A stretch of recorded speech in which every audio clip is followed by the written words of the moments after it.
അപ്പൊ നമ്മുടെ പുതിയൊരു വീഡിയോയിലേക്ക് എല്ലാവർക്കും സ്വാഗതം. അപ്പോ നമ്മൾ ഇന്നൊരു സ്ഥലത്തേക്ക് പോവാണ്. എവിടേക്ക് പോണ വാവ? പൂരത്തി നമ്മളിന്ന് പൂരം കാണാൻ പോവാ. ഖത്തറില് പൂരണ്ടെന്ന്. നമ്മുടെ നാട്ടിലത്തെ പോലെയാണോ എന്ന് നമുക്കറിയില്ല. ആദ്യം കൊറോണയ്ക്ക് മുമ്പൊക്കെ ഇവിടെ എന്തോ ഇങ്ങനെ ഒരു സംഭവമൊക്കെ ഉണ്ടായിരുന്നു എന്ന് പറയണ്ടായിരുന്നു. കൊറോണയ്ക്ക് ശേഷം ആദ്യമായിട്ടാണ്. അപ്പൊ നമ്മളിവിടെ വന്നിട്ട് ആദ്യമായിട്ടാണ് ഈ പരിപാടി നടക്കണത്. അപ്പോ പോയി നോക്കാം. കാണാൻ പറ്റുമോന്ന് അറിയില്ല. തിരക്കുണ്ടെന്ന് വെച്ചാൽ നമുക്ക് ഇറങ്ങാനൊക്കെ ബുദ്ധിമുട്ടായിരിക്കും. പിന്നെ പാർക്കിംഗ് ഒന്നും കിട്ടില്ല. അപ്പൊ തിരക്കൊന്നും ഇല്ലാന്ന് വെച്ചിട്ടുണ്ടെങ്കിൽ പാർക്കിംഗ് ഒക്കെ കിട്ടാന്ന് വെച്ചാൽ നമുക്ക് ഇറങ്ങി കുറച്ച് വീഡിയോസ് ഒക്കെ എടുത്തിട്ട് നിങ്ങളെയും കാണിച്ചു തരാം. അങ്ങനെ ഞങ്ങൾ ഇതേ വണ്ടിയൊക്കെ പാർക്ക് ചെയ്തിട്ട് ഐഡിയൽ സ്കൂൾ ഗ്രൗണ്ടിലേക്ക് നടന്നുകൊണ്ടിരിക്കുകയാണ്. അവിടെയാണ് ഖത്തർ പൂരം സംഘടിപ്പിച്ചിട്ടുള്ളത്. അപ്പോൾ ഇവിടെ ഖത്തർ മലയാളീസ് എന്ന് പറഞ്ഞിട്ടുള്ളൊരു ഫേസ്ബുക്ക് കൂട്ടായ്മയുണ്ട്. ഫേസ്ബുക്ക് മാത്രമല്ല, വാട്സപ്പിലും അവരുടെ ഒരു ഗ്രൂപ്പൊക്കെ ഉണ്ട്. അപ്പോൾ അവരുടെ 10ാം വാർഷികത്തോടനുബന്ധിച്ചിട്ടാണ് ഈ ഖത്തർ പൂരം അവർ സംഘടിപ്പിച്ചിട്ടുള്ളത്. ഇതെന്താണെന്ന് വെച്ചിട്ടുണ്ടെങ്കിൽ നമുക്ക് ഖത്തറിലെ പല വിശേഷങ്ങളും കാര്യങ്ങളും നമ്മൾ ഈ ഗ്രൂപ്പിലൂടെയാണ് അറിയണത്. പിന്നെ നമുക്ക് എന്തെങ്കിലും എൻക്വയറീസ് എന്തെങ്കിലുമൊക്കെ ഉണ്ടെങ്കിൽ തന്നെ നമുക്ക് ഈ ഗ്രൂപ്പിലൂടെ ചോദിച്ചു കഴിഞ്ഞിട്ടുണ്ടെങ്കിൽ അതിന് കറക്റ്റായിട്ടുള്ള റിപ്ലൈ കിട്ടും. അപ്പോൾ നമ്മൾ കയറി ചെല്ലുമ്പോൾ തന്നെ അവിടെ ഒരു ആനേരെ കട്ടൗട്ടൊക്കെ വെച്ചിട്ടുണ്ട്. ഭാവി റെജിചാരൻ അതിൻ്റെ മുമ്പിൽ നിന്നിട്ടൊക്കെ ഫോട്ടോസൊക്കെ എടുത്തു. ആക്ച്വലി 2 മണി തൊട്ടാണ് ഈ പ്രോഗ്രാം സ്റ്റാർട്ട് ചെയ്യുമെന്ന് പറഞ്ഞിട്ടുണ്ടായിരുന്നത്. നമ്മൾ വീട്ടിൽ നിന്ന് ഇറങ്ങുമ്പോൾ തന്നെ ഒരു 4 മണിക്ക് ആയിട്ടുണ്ടായിരുന്നു. പക്ഷേ പ്രോഗ്രാം സ്റ്റാർട്ട് ചെയ്തിട്ടുണ്ടായിരുന്നില്ല ഞങ്ങൾ ചെല്ലുമ്പോൾ. ഞങ്ങൾ എക്സ്പെക്ട് ചെയ്ത അത്രയും ആളുകളും തിരക്കും കാര്യങ്ങളും ഒന്നും ഉണ്ടായിരുന്നില്ല ഞങ്ങൾ ചെല്ലുമ്പോൾ. അപ്പം എൻ്റെ ഒരു ഫ്രണ്ട് പറഞ്ഞത്, ഈ ഒരു അവസ്ഥയിൽ നീ അങ്ങോട്ട് പോകണ്ട, നല്ല റഷായിരിക്കും എന്നാണ് അവള് പറഞ്ഞിട്ടുണ്ടായിരുന്നത്. അപ്പം എന്തായാലും വന്നു, നമുക്ക് കുറച്ച് നേരം ഇരുന്ന് കണ്ടിട്ട് വീട്ടിൽ പോവാന്ന് പറഞ്ഞിട്ട് നമ്മൾ അവിടെ ചെയറിലിരുന്നു. അപ്പം ആദ്യം തന്നെ മേളാണല്ലോ, മേളത്തിൽ നിന്നാണ് അവർ സ്റ്റാർട്ട് ചെയ്തത്. അപ്പം ഇപ്പോൾ നാട്ടിലെന്ന് പറഞ്ഞാൽ പൂരങ്ങളൊക്കെ നടക്കുന്ന ഒരു സമയമായതുകൊണ്ട് നമുക്ക് അതൊക്കെ നന്നായിട്ട് മിസ് ചെയ്യുമല്ലോ. ഇങ്ങനത്തെ ഈ ഒരു പരിപാടി ഇവിടെ അവർ സംഘടിപ്പിച്ചത് കൊണ്ട് ഇതൊക്കെ നമുക്ക് കാണാനായിട്ട് പറ്റി.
കുറച്ച് കഴിഞ്ഞ് ഞങ്ങൾ പിന്നിലേക്ക് നോക്കിയപ്പോൾ അത്യാവശ്യം നല്ല രീതിയിൽ ആൾക്കാരുണ്ടായിരുന്നു കേട്ടോ.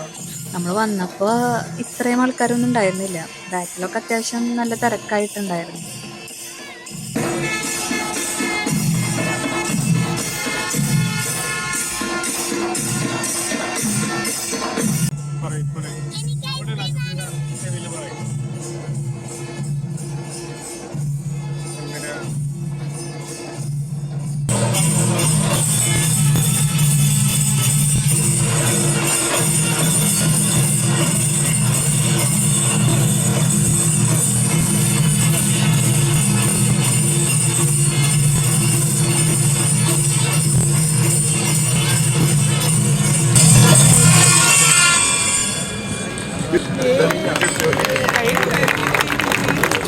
ഓരോ പ്രോഗ്രാം കഴിയുമ്പോഴും അവർ പ്രോത്സാഹന സമ്മാനമായിട്ട് ഷീൽഡൊക്കെ കൊടുക്കുന്നുണ്ടായിരുന്നു.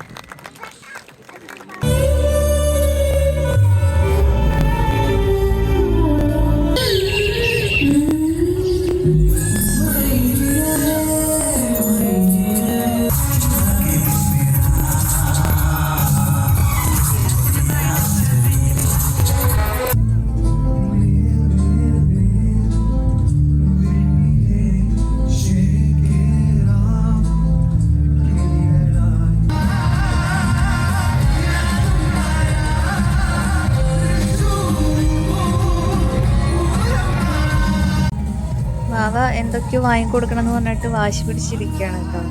അതെ, വാങ്ങിക്കൊടുക്കാത്തതുകൊണ്ട് പിണങ്ങി. അവിടെ എന്ന് വെച്ചിട്ടുണ്ടെങ്കിൽ നമ്മൾ നാട്ടിൽ പൂരപ്പറമ്പിലൊക്കെ കാണുന്ന പോലെ കുഞ്ഞു കുഞ്ഞു സ്റ്റാളുകളൊക്കെ ഉണ്ടായിരുന്നു. അവിടെ പോപ്കോൺ, വളകൾ, പിന്നെ നാട്ടിലെ പോലെ മിഠായികൾ, അതായത് പുളിമിഠായി, ഐസ്, ഒരുപാട് സംഭവങ്ങളുണ്ടായിരുന്നു. അവിടെയൊക്കെ അത്യാവശ്യം നല്ല തിരക്കുണ്ടായിരുന്നു. അപ്പം ഞാൻ അങ്ങോട്ടേക്ക് അധികം അങ്ങനെ ഇറങ്ങിയില്ല. അപ്പോൾ റെജിനാണ്ടും വായും കൂടിയിട്ട് പോയിണ്ടായിരുന്നു. അപ്പോൾ നല്ല തിരക്കായിരുന്നു. അപ്പോൾ പിന്നെ അവിടെ നിന്നൊന്നും വാങ്ങി കൊടുത്തൂല്ല. അപ്പം അതിൻ്റെ ദേഷ്യത്തിലായിരുന്നു ആള്.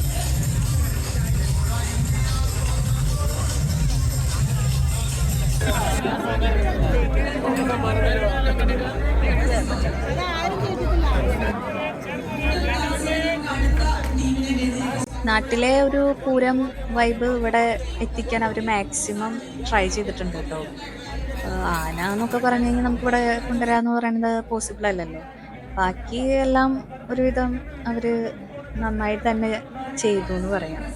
പിന്നെ അവരവിടെ കുഞ്ഞു കുഞ്ഞു ഗെയിമുകളൊക്കെ കണ്ടക്ട് ചെയ്തിട്ടുണ്ടായിരുന്നു.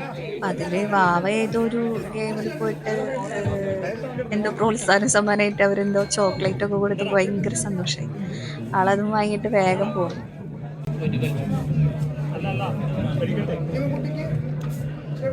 ഖത്തർ മലയാളീസിന്റെ ഫേസ്ബുക്ക് കൂട്ടായ്മ സംഘടിപ്പിച്ചിരിക്കുന്ന ഖത്തർ പൂരത്തിനുള്ള തുടക്കം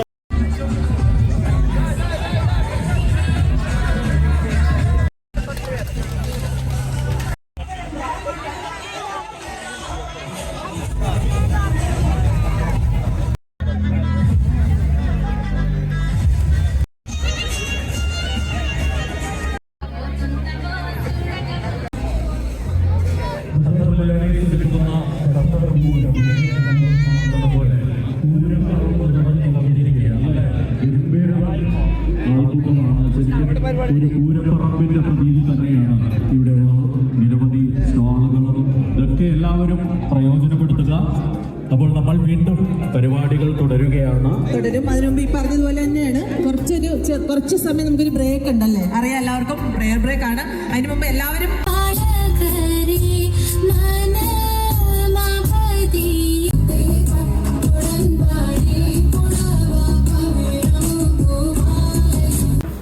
ഇവരാണ് ഖത്തറിലെ മഞ്ഞപ്പട ടീം. അതായത് നമ്മുടെ കേരള ബ്ലാസ്റ്റേഴ്സ് ഫാൻസ് ക്ലബ് അസോസിയേഷൻ്റെ ആരാധന കൂട്ടായ്മയാണ് ഇവർ. അപ്പോൾ ഇവർ വന്നപ്പോഴാണ് ശരിക്കും ആ ഒരു പൂരം വൈബിലേക്ക് അങ്ങോട്ട് എത്തിയത്. ആളുകൾ വരെ കൂടെ ഓളിയും ബഹളമൊക്കെ ആയിട്ട് നമ്മൾ ആദ്യമായിട്ടാണ് ഈ ഒരു ടീം ഇങ്ങനെ ഉണ്ടെന്നുള്ളത് അറിയുന്നത്.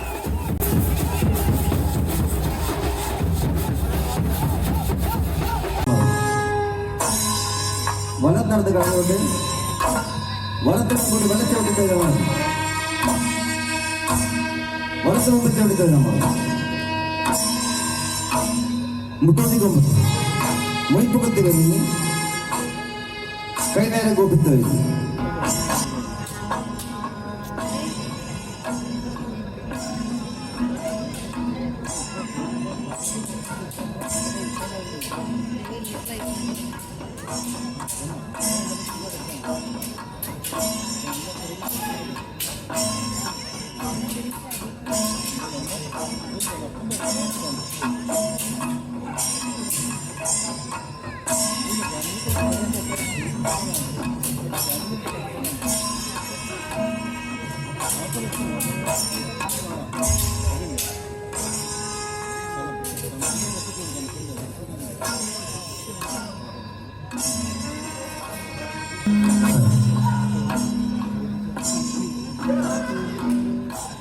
കാണികളുടെ നിറഞ്ഞ കയ്യടി ഞങ്ങൾ പ്രതീക്ഷിക്കുന്നുണ്ട്.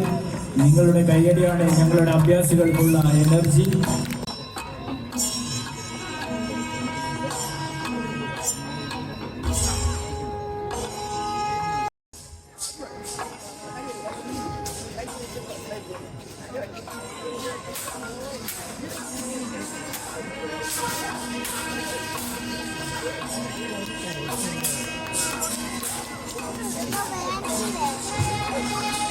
നല്ലൊരു കൈയടി. ലാസ്റ്റ് ഐറ്റംസ് ആണ് ഉറങ്ങിപ്പായിട്ട്. ഞങ്ങളുടെ അഭ്യാസം നിങ്ങൾക്ക് ഇഷ്ടപ്പെട്ടു എന്ന് ഞങ്ങൾക്ക് മനസ്സിലാണ്. നിങ്ങൾ നിറഞ്ഞ കൈയടി ഞങ്ങൾ പ്രതീക്ഷിക്കുന്നുണ്ട്.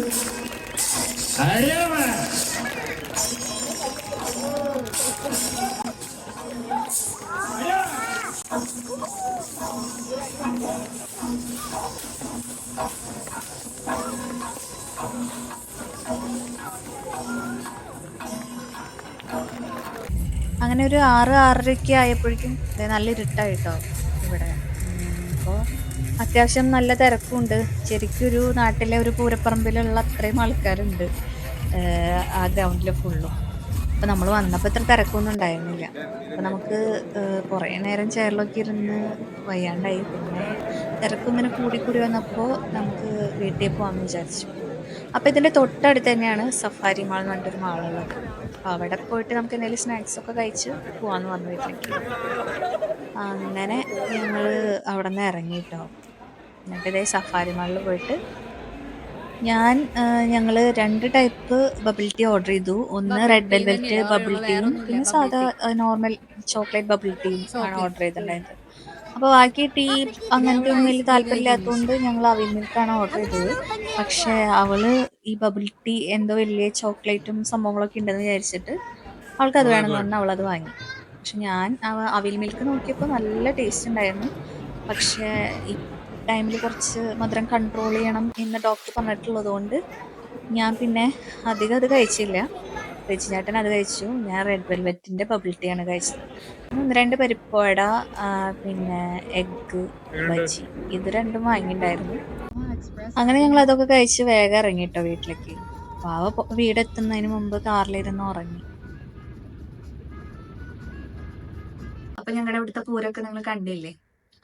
അപ്പോ നിങ്ങക്ക് ഇഷ്ടായോ? നിങ്ങക്ക് ഇഷ്ടായി വിചാരിക്കുന്നു. ഞാൻ എങ്ങനെ ഉണ്ടായിരുന്നു ഇന്നലത്തെ പൂരം? പൂരം ഖത്തറിനെ സംബന്ധിച്ച് ഇങ്ങനെ ഒരു പരിപാടി ഇവിടെ നടക്കുന്നത് നല്ലൊരു സംഭവമാണ് ഞങ്ങളെ സംബന്ധിച്ച്. കാരണം നമ്മൾ നാട്ടിലത്തെ ഒരുപാട് പൂരമൊക്കെ മിസ് ചെയ്യുന്നുണ്ട്. പക്ഷെ എനിക്കുള്ള ഒരു സജഷൻ എന്ന് പറഞ്ഞാല് ഈ മേളമൊക്കെ നടന്നത് സ്റ്റേജിൽ വെച്ചിട്ടാണ്. അപ്പൊ അതൊരു സ്റ്റേജ് പ്രോഗ്രാം എന്നുള്ള ഒരു നിലയിൽ മാറിയോ എന്ന് എനിക്ക് സംശയമുണ്ട്. അത് സ്റ്റേജിലല്ലാതെ ഈ ഗ്രൗണ്ടിൽ ആയിരുന്നെങ്കിൽ കുറച്ചുകൂടി നന്നാവുമെന്ന് എനിക്ക് തോന്നുന്നു. പിന്നെ മാത്രല്ല നമ്മുടെ ഈ മഞ്ഞപ്പട വന്നിട്ട് അവര് ഗ്രൗണ്ടിലാണ് അവരുടെ ഒരു പ്രകടനമൊക്കെ ഉണ്ടായിരുന്നത്. അപ്പൊ നല്ലൊരു ഓളം ഉണ്ടായിരുന്നു. ആൾക്കാരെല്ലാവരും അതിനോട് ഇന്ററാക്ട് ചെയ്യാനും ഡാൻസ് ഒക്കെ ചെയ്യാനൊക്കെ തുടങ്ങിയപ്പോ നല്ലൊരു വൈബായി ആ സമയത്ത്. അല്ലേ? ബാബ ഡാൻസ് ചെയ്താ? ബാക്കി നാണായിരുന്നു ഡാൻസ് ചെയ്യാനൊക്കെ. അല്ല അവിടേക്ക് കേൾക്കുന്നുണ്ടായിരുന്നല്ലോ നമ്മളിരിക്കുന്ന കാലത്ത്. അതെ അതെ, ആക്ച്വലി നമുക്ക് പൂരത്തിനേക്കാളും കൂടുതൽ നമ്മുടെ നാട്ടില് പൂരം കഴിഞ്ഞിട്ട് നൈറ്റൊക്കെ ഓരോ പ്രോഗ്രാം ഉണ്ടാവില്ല, ഗാനമേള ഉണ്ടാവും, പിന്നെ ഡാൻസ് ഒക്കെ ഉണ്ടാവും. ആ ഒരു വൈബ് കിട്ടി നന്നായിട്ട്. പിന്നെ ആ സ്റ്റാളുകളും അതൊക്കെ കാണുമ്പോ ശരിക്ക് നമ്മുടെ നാട്ടിലത്തെ പോലെ തന്നെ ഉണ്ടായിരുന്നു അല്ലെ? പൂരപ്പറമ്പിലൊക്കെ കാണുന്ന പോലത്തെ സ്റ്റാളും കാര്യങ്ങളും ഒക്കെ ഉണ്ടായിരുന്നു. പിന്നെ അവിടെ അത്യാവശ്യം നല്ല തിരക്കായതുകൊണ്ട് ലക്ഷ്മിക്ക് അങ്ങോട്ട് പോകാൻ പറ്റിയില്ല. അപ്പൊ ഞാനും ബാബയാണല്ലേ നമ്മള് പോയി നോക്കിയത് കുറെ സ്ഥലങ്ങളൊക്കെ. ബാബ കുറെ സാധനങ്ങൾ വേണമെന്ന് പറഞ്ഞിട്ട് വാശി പിടിച്ചില്ലേ? എന്നിട്ട് അച്ചുകുട്ടി ഒന്നും വാങ്ങിച്ചു തന്നില്ല അല്ലേ? ചോക്ലേറ്റ് കൊടുക്കരുത് ഡോക്ടർ പറഞ്ഞിട്ടുണ്ട്. ഒന്നും കൊടുക്കരുത്, സ്വീറ്റ്സ് ഒന്നും കൊടുക്കരുതെന്നാ പറഞ്ഞിട്ടുള്ളത്. അപ്പൊ അവൾക്കാന്ന് വെച്ചിട്ടുണ്ടെങ്കിൽ അതിനോട് ഭയങ്കര ക്രേവിങ്സും ആണ്.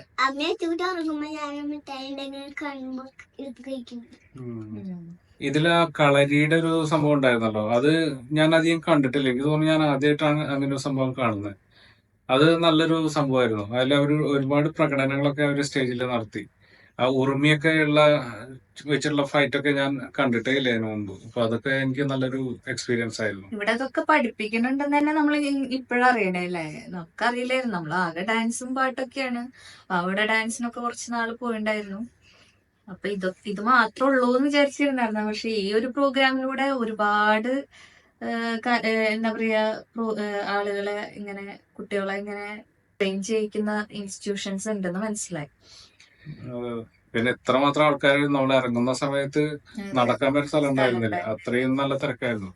ശരിക്കും ഒരു പൂരപ്പറമ്പിനുള്ള ആൾക്കാരുണ്ടായിരുന്നു അവിടെ. ഇപ്പൊ നാട്ടിലൊക്കെ ഉള്ള പോലെ തന്നെ നല്ലൊരു എക്സ്പീരിയൻസ് ആയിരുന്നു. അതെ, ആനില്ല എന്നുള്ളൊരു ഇതുള്ളൂ. പിന്നെ ഈ പറഞ്ഞ പോലെ മേളം സ്റ്റേജിലായതിന്റെ ഒരു പ്രശ്നം, അതും ഗ്രൗണ്ടിലായിരുന്നു എന്ന് വെച്ചിട്ടുണ്ടെങ്കിൽ ശരിക്കൊരു പൂരം ഇത് കിട്ടിയാണ്, വൈബ് തന്നെ ആയിരുന്നു അവിടെ. അപ്പോ ഈ വീഡിയോ എല്ലാവർക്കും ഇഷ്ടപ്പെട്ടു എന്ന് വിചാരിക്കുന്നു. അപ്പൊ പുതിയൊരു വീഡിയോ ആയിട്ട് വീണ്ടും കാണാമെന്നുള്ള പ്രതീക്ഷയോടെ ബൈ. പൂരങ്ങട പൂരമുള്ളൊരു നാട് നമ്മുടെ നാട്, ഓണത്തിന് പോലെ ഇറങ്ങണൊരു ഊര് നമ്മുടെ ഊര്. ഈ പറഞ്ഞ നാടിനക്കര ഏഴുമൊട്ടുക്ക് പേര് കാണണം ഗടി തൃശ്ശിവ പെരൂര്.